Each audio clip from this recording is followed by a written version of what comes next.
First టైమా? అవును, మీకెలా తెలిసిపోయిందండి? అంటే మా బామ్మ చెప్పింది. శోభనం గదిలో అనుభవం మగాడైతే మామిడిపండు పిసుక్కొని తింటాడు, అదే లేనివాడైతే మీలా ఇలా అరటిపండు ఓపిగ్గా ఒలుచుకొని తింటాడు అని.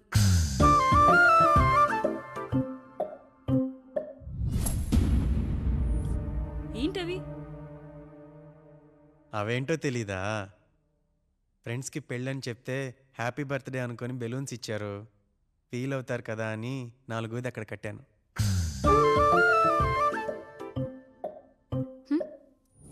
ఈ అన్నయ్య వచ్చాడు. పిల్లల గదిలోకి వెళ్ళారా? వెళ్ళారండి. మీరెంత ఏంటి ఇంత రాత్రి అయినా ఇంకా పడుకోలేదా? మీరు లేనిది ఎప్పుడైనా పడుకున్నామా అన్నయ్య? అందరం కలిసే కదా పడుకునేది మావయ్య. సరే సరే, అందరం పెద్దోడి గదిలో పడుకుందాం. ఈ రోజు వాడి శోభనం కదా, అసలే కొత్త. పక్కనుంటే ధైర్యంగా ఉంటుంది. పక్క నుండి దగ్గరుండి జరిపిద్దాం, పదండి.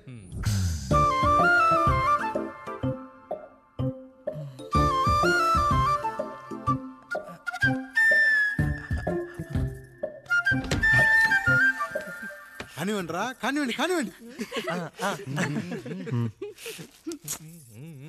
మీరేంటి మావయ్య ఇక్కడ పడుకుంటున్నారు? అదేంటమ్మా పెద్దోడా, చెప్పలేదా? మేమంతా కలిసే పడుకుంటామమ్మా. నువ్వు మాతో పాటే. అవును భార్గవి. మీరు ఊరుకోండి. మీరు ఇక్కడ పడుకోవడం నాకు ఇష్టం లేదు మావయ్య.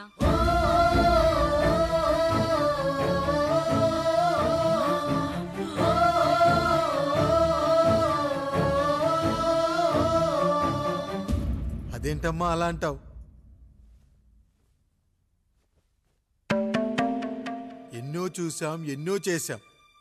దుక్కి దున్ని కోత కోయకుండానే ఈ విత్తనాలన్నీ మొలకొచ్చాయంటావా తల్లి? అవన్నీ నాకు తెలీదు మావయ్య. మర్యాదగా బయటికి వెళ్ళండి.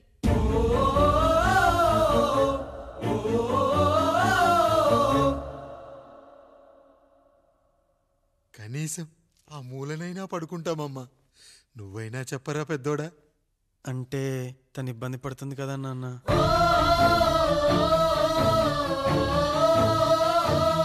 నువ్వు కూడా ఏంట్రా? పిల్లలేదో ఆశపడుతున్నారమ్మా. ఒక్కసారి ఆలోచించమ్మా. మావయ్య మీరు బయటికి వెళ్తే మేము తలుపులేసుకుంటాం.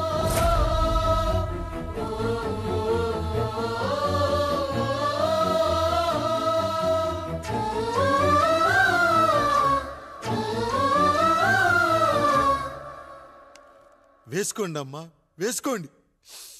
తలుపులు వేసుకోండి.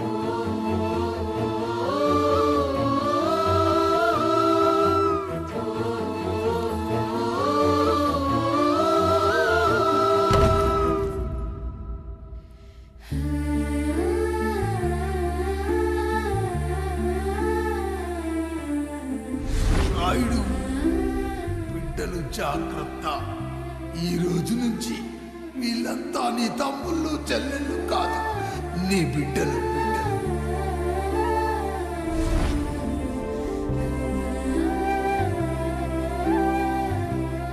జానకి, ఏమండి? సావిత్రి, ఏమండి? లక్ష్మి, ఏమండి? మన గదిలోకి పదండి. ఇక నుంచి ఎవరి పిల్లలతో వాళ్ళ గదిలోనే పడుకోవాలి. ఇది ఈ రోజు నుంచి ఈ వంశానికి రాస్తున్న కొత్త శాసనం. అయ్యా అలా అరకండి అయ్యా. మీరు లేకుండా మేము ఎప్పుడైనా విడిగా పడుకున్నాము. అంతా కలిసే కదయ్యా పంచుకున్నాం. వెళ్ళరా వెళ్ళు. నీకు భార్య ఉంది, నీకు పడగది ఉంది. వేసుకోండి రా, మీరు వేసుకోండి. తలుపులు వేసుకోండి. మీరు కూడా ఏంటండి పిల్లలేదు? చిన్న పిల్లల వాళ్ళని ఉయ్యాల్లో ఆడించేటప్పుడు పక్కనే ఈ నాన్న కావాలి. బడికెళ్ళేటప్పుడు పక్కనే ఈ నాన్న కావాలి. గుడికెళ్ళేటప్పుడు కూడా పక్కనే ఈ నాన్న కావాలి. కానీ శోభనం గదిలో మాత్రం పక్కనే ఉంటానంటే బరువయ్యాను జానకి, బరువయ్యాను.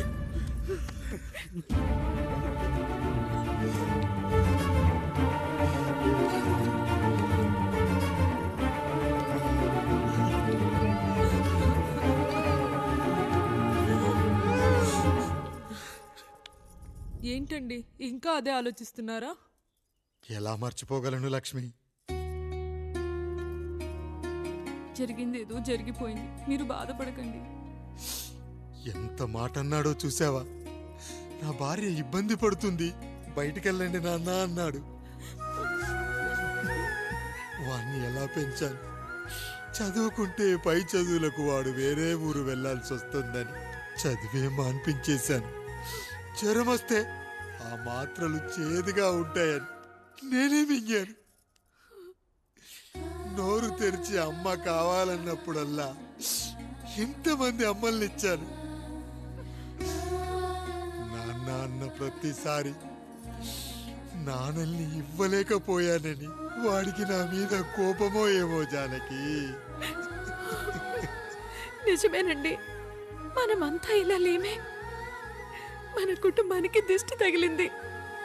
మా నాన్న మరణంతో ఆస్తిపోయి తమ్ముళ్ళతో నడి రోడ్డున పడ్డప్పుడు ఇలాంటి కష్టాన్ని మొదటిసారి అనుభవించాను.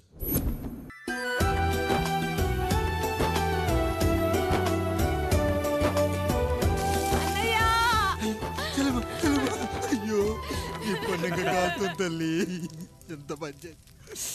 నానేం చెప్పాడో తెలుసు కదరా, కష్టమైన సుఖమైన కలిసి పంచుకోవాలరా.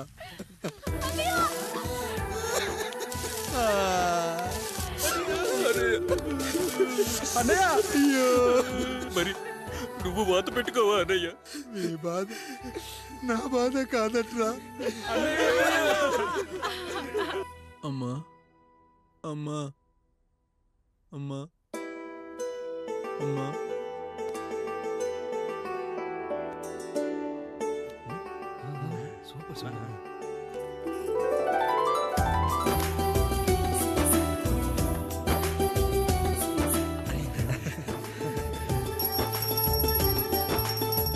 నా భార్య లక్ష్మి అమ్మ ఇక నుంచి నీకన్నీ నేర్పిస్తుంది.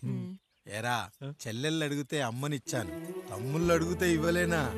జానకి, వీళ్ళు నా తమ్ముళ్ళు, ఇక నుంచి మన బిడ్డలు. అన్నయ్య, అమ్మ అన్నయ్య, మమ్మీ ఆ అమలాపురం, ఈ ఇచ్చాపురం, ఊహాపురం. నమస్కారం. పిల్లలు బడికొస్తారంట మాస్టారు. బాగా చదవండి, పై చదువులకి పక్కూరు వెళ్ళాలి. ఏ ఈ ఊళ్ళో చదువుకోకూడదా? మన ఊర్లో కాలేజీ లేదు కదయ్యా. ఎరా, నన్ను వదిలి కాలేజీకి వెళ్తారా? నేను చదువుకుంది చాలదా? నా చదువులు మీ చదువులు కావా? మా కుటుంబాన్ని, మా అన్నదమ్ముల్ని విడదీసే ఈ చదువులు మాకొద్దు మాస్టారు, వద్దు.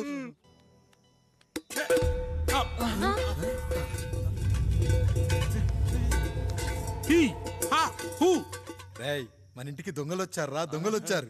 దోచుకోండి రా, దోచుకోండి. మీరెందుకు వచ్చారా? చీపురెందుకు మావయ్య, ఈ కత్తి తీసుకోండి. ఏమయ్యా, మా ఇంటికి రావా? మా ఇంటికి ఎప్పుడొస్తావు? ఈ ఆధారం మీ అందరం ఊరు వెళ్తున్నాం అయ్యా, మా ఇంటికి రావయ్యా. ఇదిగోవయ్యా, ఈ 100 రూపాయలు ఉంచుకో. తీసుకో తాతయ్య. ఏమిటి ఏమిటి ఆప్యాయత అనురాగాలు? ఇదంతా మాకు పాపారాయుడు గారు ఈ ఊరికి నేర్పిన సంస్కారం. మా ఊరికి ఎవరైనా వస్తే ఒట్టి చేతులతో పంపం. ఈ ఊరికి ఏదైనా రోగం వస్తే 4 చావులు ఇస్తాం. దొంగలు వస్తే దోచుకోవడానికి 4 ఇల్లు ఇస్తాం. అయ్యా, పేదరికంలో ఉన్న తల్లిదండ్రుల పిల్లల్ని పార్కుల నుండి, స్కూళ్ళ నుండి తీసుకెళ్లి బిస్కెట్లు, చాక్లెట్లు కొనిపెట్టి డబ్బుండి పిల్లలు లేని దుబాయ్ షేకులకు ఇస్తుంటే నన్ను కిడ్నాపర్ అని జైల్లో పెట్టారయ్యా. 300 రూపాయలు పెట్టి కొన్న కత్తిని అది పనికొస్తుందో లేదో అని ఒక నగల వ్యాపారి కడుపులో పరీక్షిస్తే నన్ను హంతకుడన్నారయ్యా. మీరే ఈ కాముడిని అర్థం చేసుకున్నారు. నేను మీ ఊర్లోనే ఉండిపోతానయ్యా, మీ ఊర్లోనే ఉండిపోతాను. సరే కాముడు, సరే. కుమ్మరోళ్ళున్నారు, కమ్మరోళ్ళున్నారు, కంచరోళ్ళున్నారు, కాశోళ్ళున్నారు. ఇక్కడ కంసాలున్నారు, పద్మశాలున్నారు, ఆచార్యులున్నారు, పూజారులున్నారు. రెడ్డి, నాయుడు, చౌదరి, దళితులు కూడా ఉన్నారు. హిందువులు, ముస్లింలు, క్రిస్టియన్స్ కూడా ఉన్నారు. కానీ ఒక దొంగ మాత్రం లేడు. ఈ రోజు నుంచి నిన్ను దొంగగా నియమిస్తున్నాను. ఈ ఊళ్ళో 4 ఇళ్ళు దొంగతనాలు చేసుకొని హాయిగా ఉండండి రా, హాయిగా ఉండండి. అయ్యా, మీ కుటుంబం అనే కొబ్బరి మంటలో నేను ఒక ఆకునవుతాను. అన్నయ్య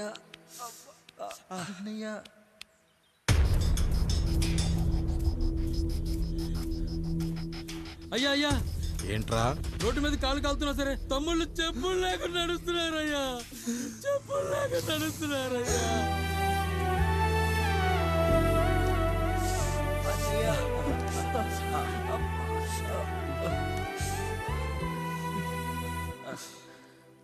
చెప్పులు లేకుండా నడుస్తుంటే కాళ్ళు కాలుతున్నాయట్రా.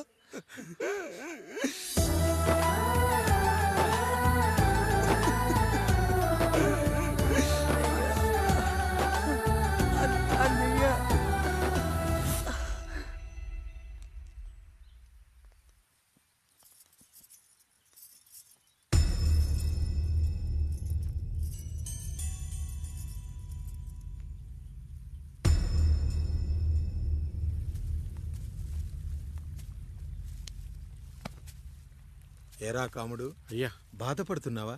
పెళ్ళేమైనా చేయమంటావా? వద్దులేండి అయ్యా, నాకు ఇది ఉందిగా చాలు, దీంతో నేను ఎలాగోలా సరిపెట్టుకుంటాను. దీనితో పాటు జీవితంలో నీకు ఓ తోడు కావాలి. రే గంటోడా అయ్యా, ఇక నుంచి కష్టాల్లో సుఖాల్లో వీడికి అన్నీ నువ్వేరా. మీరు శాసించాక నేను వేరే ఏదైనా ఆశించగలనా పెద్దయ్యా?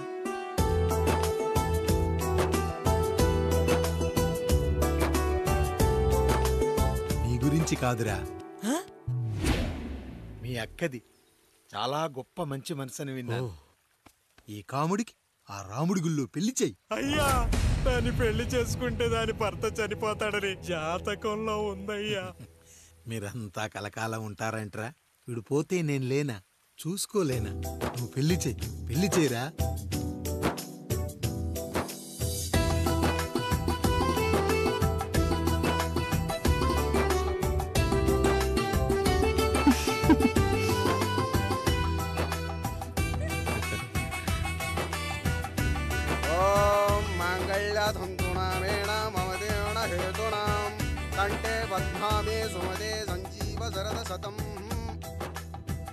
అయ్యా, ఏంట్రా?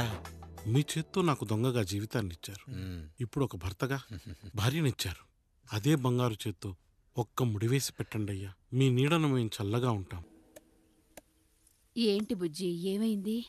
పండు, నీకు పెళ్లి చేసిన మరుక్షణం నీ భర్త చనిపోతాడని జాతకంలో ఉంటే ఆయన నన్ను నీకిచ్చి పెళ్లి చేశారు. నేను పోతే నా భార్య పరిస్థితి ఏంటయ్యా అని అడిగితే నేను లేనారా అన్నారు. ఆయన చేసిన త్యాగం మామూలు త్యాగం కాదు. ఒకవేళ పొరపాటున నాకేమైనా జరిగితే? అయ్యయ్యో, అంత మాట అనకండి. మీరు వేరే చెప్పాలా? మొన్నటిదాకా తమ్ముడు, ఇప్పుడు ఈ కాముడు, తరువాత రాయుడు. ఒరేయ్ కాముడు, పెళ్ళైన దగ్గర నుంచి మీరు సరదాగా గడిపిందే లేదు. మీరిద్దరూ సరదాగా హనీమూన్కి వెళ్ళిరండి. ఏ ఊటీకో కొడైకెనాల్కో. ఇదిగో టికెట్లు. అయ్యా, మీరు దేవుడయ్యా. ఇక్కడ పనులాగకుండా నువ్వు ముందుగా వెళ్ళిరా. నువ్వు తిరిగి వచ్చిన తర్వాత పండు వెళ్తుందిరా. అయ్యా, ఒక పని మనిషిని మీరు ఇంతగా ఆదరిస్తున్నారయ్యా. నువ్వు పని మనిషి ఏంటి పండు? నీలాంటి స్త్రీమూర్తిని ప్రతి మగాడు అమ్మలా చూసుకోవాలి. ఇక నుంచి నా బిడ్డలు నిన్ను అమ్మా అని పిలుస్తారు, అమ్మలా చూసుకుంటారు. ఏమంటావు జానకి? అమ్మా.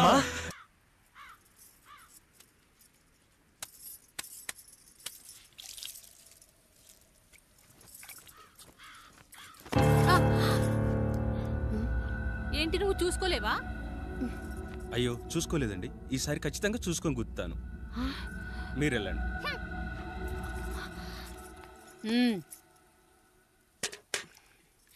చూడమ్మా, నువ్వు మా కూతురవ్వడానికి ముందే రాయుడు మాకు దేవుడు. ఆయన కుటుంబం మనకు దేవాలయం. వాళ్ళు కొట్టినా తిట్టినా మనం అరవకూడదమ్మా.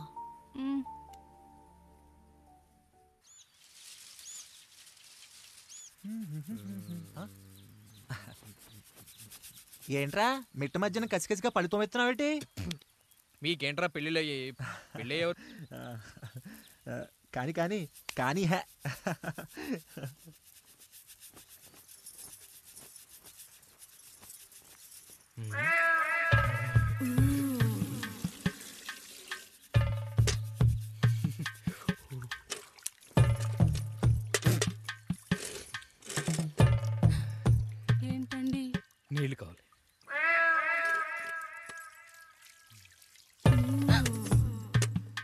ఆయన కుటుంబం మనకు దేవాలయం. వాళ్ళు కొట్టినా తిట్టినా మనం అరవకూడదమ్మా.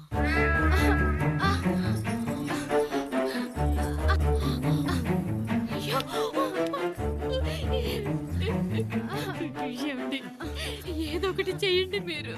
వద్దు పండు, పెద్ద ఆయన దగ్గర మాటొస్తుంది. నేను చూడలేదు.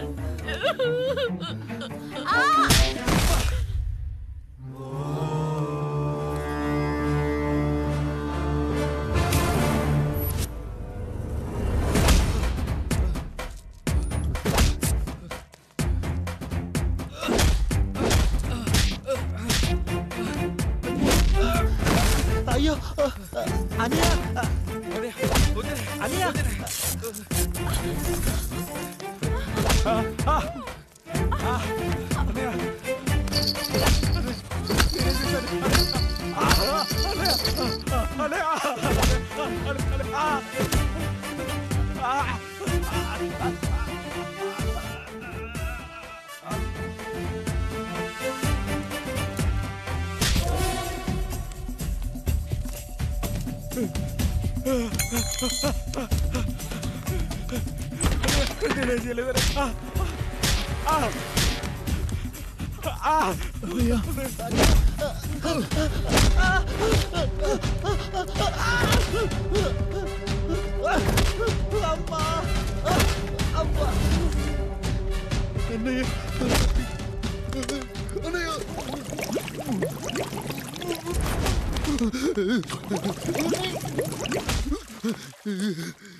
నీతి లేని కుక్క, మా ముందు 7 తరాలు హత్యలు, దొంగతనాలు, వ్యభిచారాలు చేశాం, కానీ ఒక అమ్మాయిని మానభంగం చేసినట్టు చరిత్రలో లేదు. ఈ వంశంలో మొట్టమొదటిసారి ఎవ్వరూ చేయని పని నువ్వు చేసి గొప్పోడివైపోతే మేమంతా చూస్తూ ఊరుకుంటామనుకున్నావా? రేపు పొద్దున వీడిని పంచాయతీకి పిలిచి ఈ రాయుడు తీర్పిచ్చేంత వరకు లక్ష్మి వాడిని ఇంట్లో కూడా రానివ్వకు.